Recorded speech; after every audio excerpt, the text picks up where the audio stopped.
Hi everyone and welcome sa ating new episode of Few Minutes with Harvey.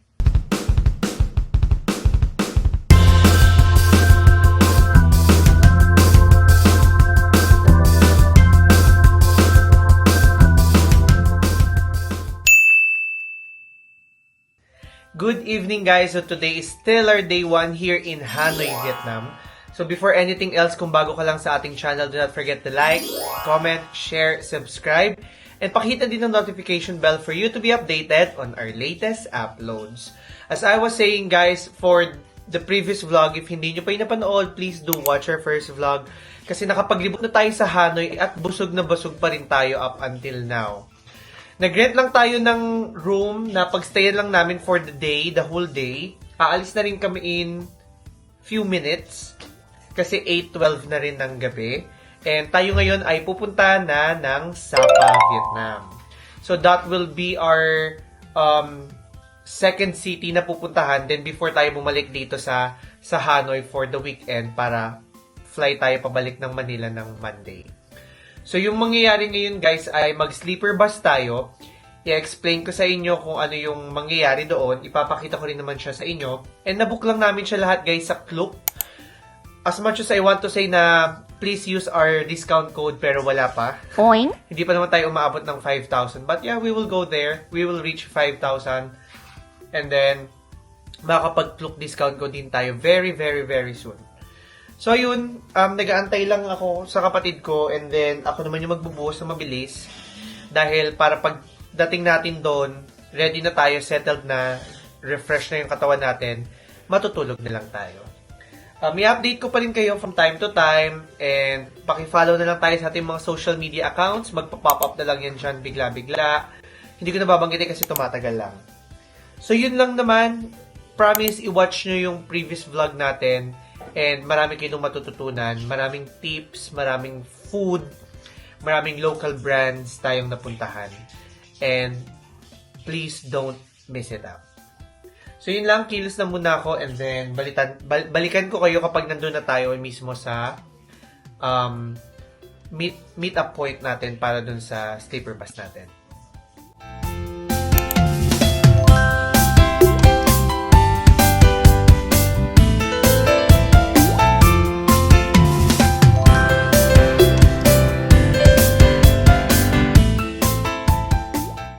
Ayan, nandito na tayo ngayon sa may meet-up point natin for Sapa, Vietnam. It's still early, medyo mag-aantay pa tayo ng half an hour. Yung meet-up point, kung dun sa Klook na ibubuk nyo, katulad sa amin, more or less dito yung sa may Tom's Cafe. Then if ever mag-arrive kayo ng maaga, before kayo makaupo guys, kailangan nyo umorder. So may space dito sa likod, ayan, dito. Kung ayaw nyo namang bumili ng drinks or what, you can just stay there. Kasi libre naman yung park. Dapat pala nakita na namin to before kami umupo doon. Kasi actually, I'm really full. Ayoko nang kumain. Ayoko na and all. Pero yeah, you need to order kasi nga, doon ka upo. So, ayan yung Tom's Cafe, guys. Be familiarized na lang sa area. And nakakatawa kasi mostly ng mga kasama namin sa Sapa natin ngayong day na to, mostly Filipinos din sila.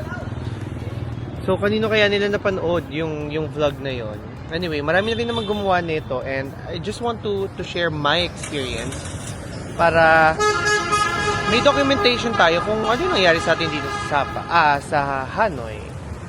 So, i-update ko na lang kayo, babalik muna ako doon and I won't do much vlog na rin naman habang nakaupo tayo kasi ang focus natin is yung sleeper bus na. Okay?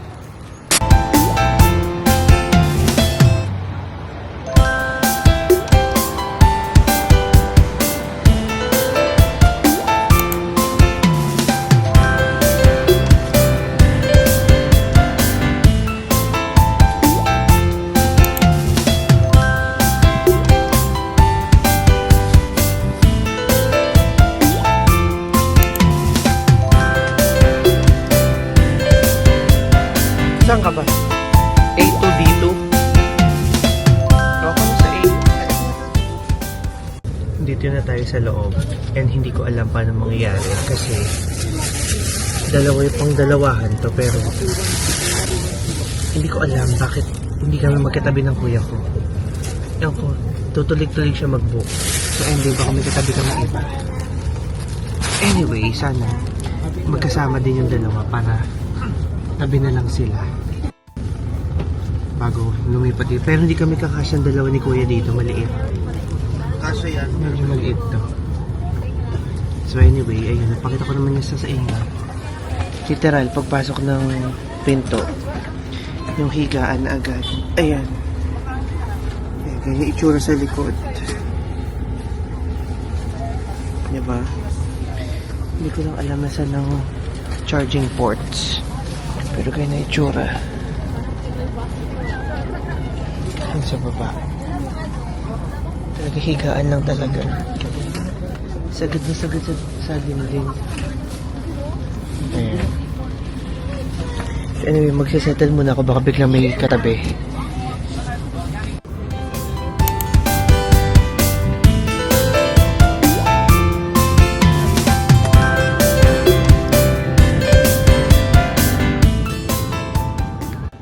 Good morning guys! So time check natin is 5:16 in the morning and nandito na tayo ngayon sa Sapa, Vietnam. So dumating kami dito sa may interbus lines na area, pero for sure dito naman sila nagbababa. Ayan, so dito nila tayo tinigil and dito na rin nila ina-unload lahat ng mga gamit nyo. So may mga nakaabang na sa inyo agad na mga taxi drivers kung saan ihatid nila kayo sa hotel kasi yun lang yung option nyo. Less daw yung Grab dito, so more or less talaga you have to take the taxis. But syempre you have to bargain kung magkano yung pamasahe nyo papunta dun sa specific area ninyo. So now, pumunta muna tayo ng hotel and kita nyo naman, nakatulog naman ako. The experience is good. Yun lang talaga, nakakatakot yung ibang turns kasi talagang gagalaw ka dun sa sleeper bus. Pero nakatulog naman ako ng maayos. Yun lang talaga, it really depends kung sino yung katabi mo kasi minsan gagalaw sila or hihilik sila ng malala. Kaya, ayun. Watch out ka lang din talaga. So yeah, tingnan natin kung makakapasok tayo agad ng hotel. But if hindi, then we have to wait. Pero hopefully, kung pwede naman, yung mga panood ko namang vlog, pwede ka naman mag-early check-in. You have to pay nga lang. But it's fine. Kung makatulog naman tayo ng maaga, then i-attempt na rin natin na makapag-check-in tayo ng maayos.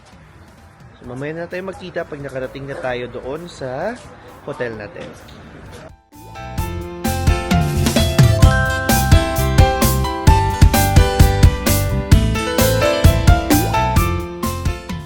Good morning! Nakapag-check-in na tayo and now we will do a quick room tour dito sa Sapa Ris Hotel. So if gusto nyo siyang i-book, hanapin nyo na lang siya kapag hindi ko nalagay yung screenshot. So pagpasok nyo ng room, immediately ito agad yung door ng toilet. May bidet naman siya guys, so hindi kayo ma-stress dyan. Ayan, which is kailangan ng Pilipino yan. Ewan ko bakit yan ng prerequisite. And then, makalumang style ng shower. Ayan. Medyo madumi nga lang yung sa taas, but still, pwede na.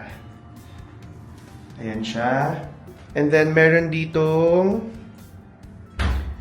mirror and then yung pinaka-sink niya.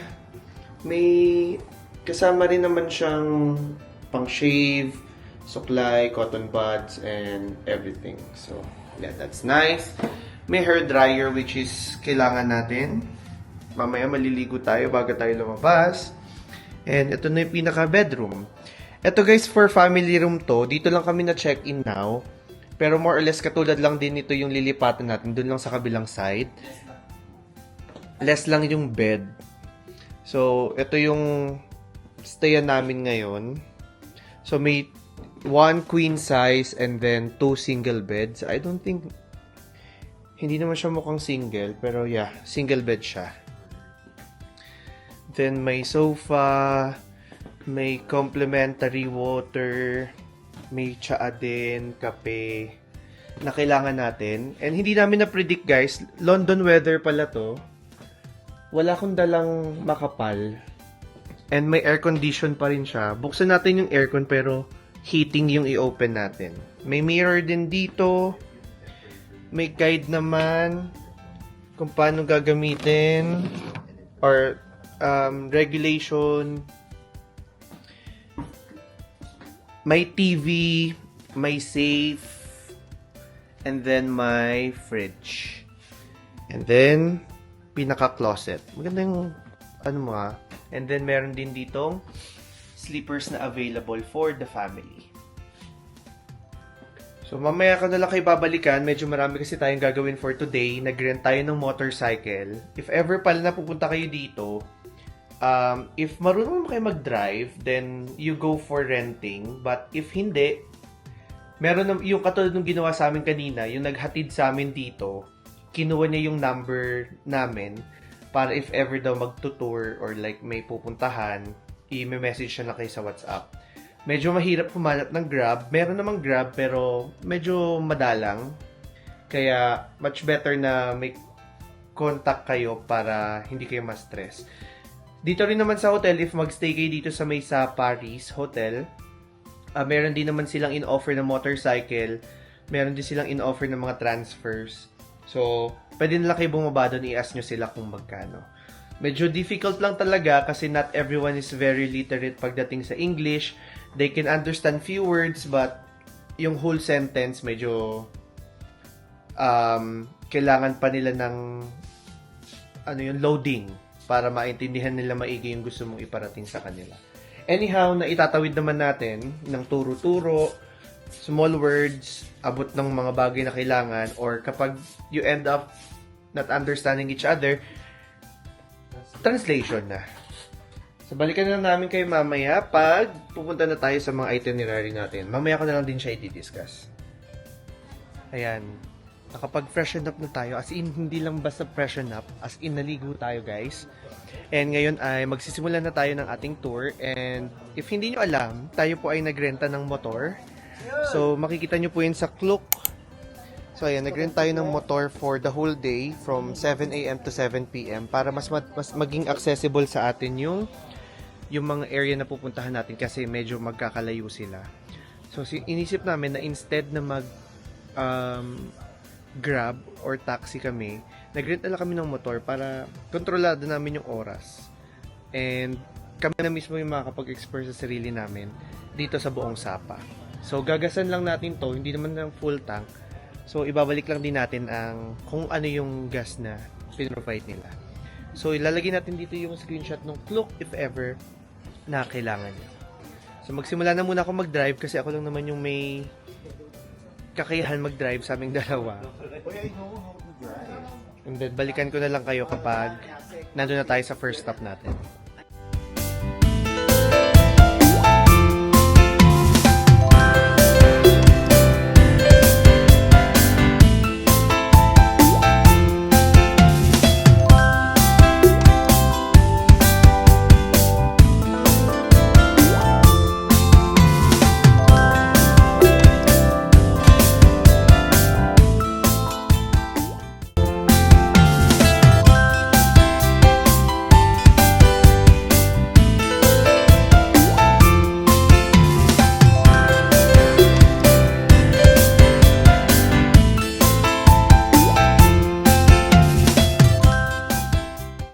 Ayan. So, nag-motor na kami and amoy usok na agad kami, guys. Paano ba naman? Smoke belcher yung truck na nasa unahan namin. Andito tayo ngayon sa Paradise Restaurant. Isa to sa mga top reviewed resto. Kami pa lang yung kakain. And nag-accept sila card, no?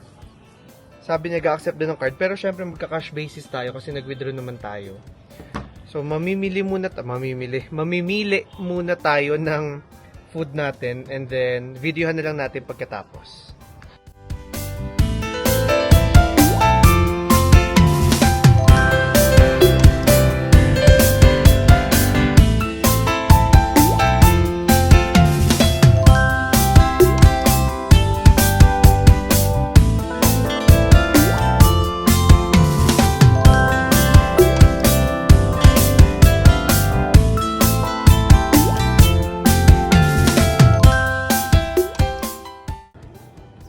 Tapos na kumain.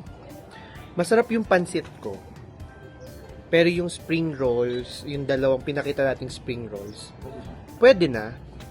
Pero iba yung na-expect ko eh. Nag-expect ako na may peanut sauce, na may hipon. Pero for its price, tsaka doon sa lasa niya, masarap naman siya. Kumbaga pa yan kasi problema pag nag-expect tayo maigi eh. Then yung sa pho, sabi ni kuya, okay lang daw. Pero mas masarap yung dun sa unang-una nating kinainan. Yung paglapag natin, kumain tayo agad, diba? If hindi nyo pa yung napapanood, puntahan nyo yung vlog na yon. So after neto, Alpine coaster na tayo. So sana makapag-video tayo and titingnan natin kung paano mangyayari sa video. Sana may bakal doon para madikitan natin itong magnet para hindi na ako hawak sa DJI. Tatapos na kami kumain. If you want to visit here, okay naman yung space. Lalo pa may view. Ito yung gusto kong gawin eh. Lalo sa Thailand next week. Kaya ako akit ng Chiang Mai. Gusto ko lang tumingin lang sa bundok habang nakain. Tsaka syempre magpaligo ng elepante doon. Pero for now, andito muna tayo sa Sapa. Buti hindi na siya ganun kalamig. Malamig lang pag nagda-drive ng motor kasi hinahanginan kami. Pero other than that, okay naman. Hindi naman ganun kalamig. Pag umaga lang talaga, siguro. So, ayun. Doon lang tayo magkita-kita pag nasa Alpine na tayo. Grabe. Parang halos isang oras kami nagmotor. And ngayon nandito na tayo ngayon sa Alpine Coaster. So, kukuha lang tayo ng ticket and then, let's see kung paano mangyayari sa atin. Medyo nalayuan kami kasi doon kami sa kabihas ng dumaan. Pero makikita nyo naman yan. Naglagay ako ng clips pero pero naka-portrait siya. Kasi ginamit ko lang sa phone ni kuya kasi ako ngayon nagmamaneho. So yan, punta muna tayo and then balikan ko kayo kapag ready na, nakapag-settle na tayo.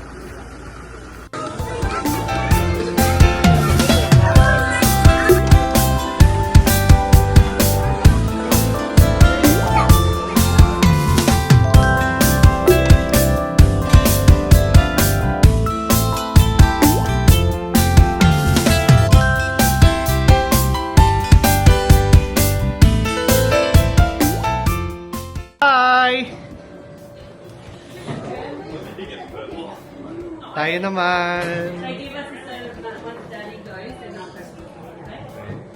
Go fast. Fast, Now. slow, Now. stop. Now. Now stop. Stop. Okay. Slow. Yes. Slow and fast. Okay. Slow. Slow. Pa. Okay. Yeah. Ready? Ayan na guys. Doon ko itututok sa kabila ha. Woo! Slow lang tayo. Wait lang. Wow! Ang saya. Oy, grabe. Fast tayo guys. Fast. Slow. Woo! Grabe, ang saya.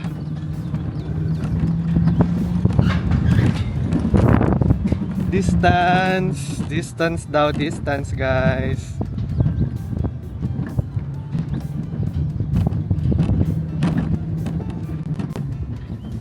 Nahihilo na yung camera natin. Yan, dapat ganyan. Grabe oh, andun na sila oh. Wow! Sa akin naman.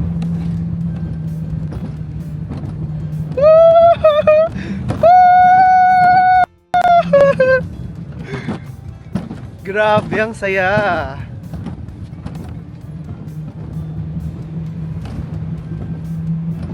Emma!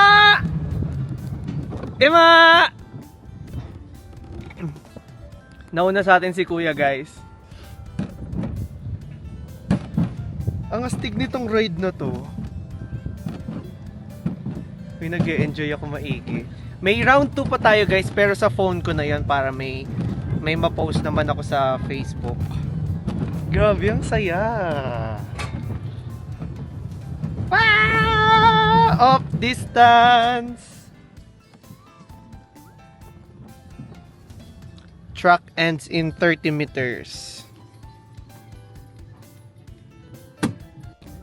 Yan, kakatapos lang natin ng second ride and isa nandito sa vlog, isa nandun sa phone.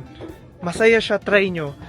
Pero yung biyahe lang talaga, yun lang talaga yung problema kasi hindi pa okay yung kalsada eh. Pero anyhow, it's a good experience. And nakita nyo naman yung price. Tingnan natin yung photo natin. Nagngiti rin ako eh. Print natin, wait.